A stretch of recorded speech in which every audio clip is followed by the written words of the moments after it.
वो तेरे हाथों पर आ गई है। अब तूने उसका सारे का सारा ख्याल रखना है, तूने उसकी सारी चीजों की टेक केयर करनी है।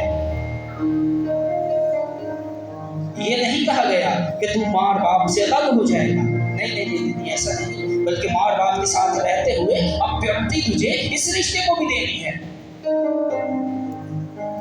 और इसके बाद जब हम आगे बढ़ते हैं, आगे देखते हैं इफ्सियों के खत में, तो यहाँ पर मैं आज आपको बताना चाहता हूँ कि हम कहाँ पर आकर हम जो है मामलात में बढ़ जाते हैं, कहाँ पर आकर हम थोड़ी मुश्किलों का शिकार हो जाते हैं। हम अपनी चीजों को समझ नहीं पाते, उन्हें मैनेज नहीं कर पाते। जब इंसान किसी भी चीज को मैनेज नहीं कर पाता तो उसके लिए प्रॉब्लम्स खड़ी होना शुरू हो जाती है। प्रॉब्लम्स कितने भी क्यों ना हो, उसका हल है। ऐसा नहीं है, खुदा ने जब इंसान को बनाया है तो कोई भी चीज अगर हम लेते हैं, मार्केट से खरीदते हैं, तो मेरे अजीज उसके साथ एक बुक मिलती है। अगर हम ये मोबाइल लेते हैं नॉर्मल से नॉर्मल भी, तो इसके साथ एक बुक मिलती है। उससे पता चलता है कि अगर इस मोबाइल पे कभी कोई फॉल्ट आ जाए, इस पे कोई मसला मसाइल आ जाए, ये ठीक ना, आपको इसे ऑपरेट करना ना आता हो, तो आप इस बुक की गाइडलाइन से आप इसे ऑपरेट कर सकते हैं।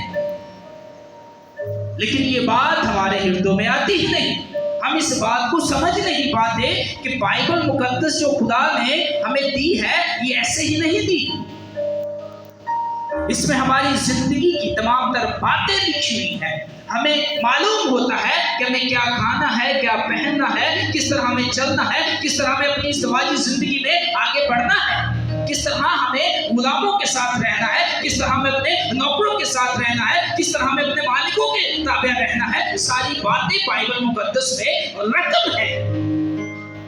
लेकिन यहाँ पर बीवियों और शोहरों के कुछ प्राइस, जब हम उन प्राइस को नहीं जानते, जब हम उन चीजों को नहीं समझते, तो उस वक्त हमारे लिए प्रॉब्लम्स खड़ी होना शुरू हो जाती है और हम उस वक्त पे प्रॉब्लम्स का शिकार होना शुरू हो जाते हैं। पंजाबी जानते हैं, ऐ मेरी सुनती नहीं, यह मेरी सुनता ही नहीं। क्यों नहीं सुनता? कहीं ना कहीं कुछ ना कुछ प्रॉब्लम्स है, कहीं ना कहीं कुछ मसला है, जिसके सबब से ये बातें बढ़ती चली जाती हैं। इफ्सियों के खत में इसके 5वें बाब की 21वीं आयत में हम देखेंगे, यहाँ पर बीवियों के और शोहरों के बारे में लिखा हुआ है। लेकिन यहाँ पर जो बात लिखी है, अब इतना टाइम नहीं, लेकिन मैं आपको बताता चला जाऊंगा जल्दी जल्दी से, और आप इस बात को गौर कीजिएगा। आप बड़े समझदार लोग हैं, खुदा आपको बरकत दे। सो लिखा है, और मसीह के खौफ से एक दूसरे के ताबिया रहो। और उसकी 22वें आयत में लिखा है, ऐ बीवियों अपने शोहरों की ऐसी ताबिया रहो जैसे खुदावंद की। यहाँ पर एक आयत के अंदर ही ये 2 दफा लफ्ज लिख दिया गया है, ताबिया। तो इसका मतलब ये कि ताबिया होने की जरूरत है, और अगर हम बीवियां ताबिया नहीं होती तो फिर प्रॉब्लम्स खड़ी होती है। और फिर कहते हैं कि लो जी मेरा बंदा मेरी गल नहीं सुनता, वो तो मैंने नहीं चाहते हैं, वो तो मैंने वो मानते हैं। क्या आपने अपने फराइज को जो बाइबल मुकद्दस कह रही है उस पर गौर किया? अगर आपने उस पर गौर नहीं किया तो आपको ताबिया रहने के लिए कहा गया है।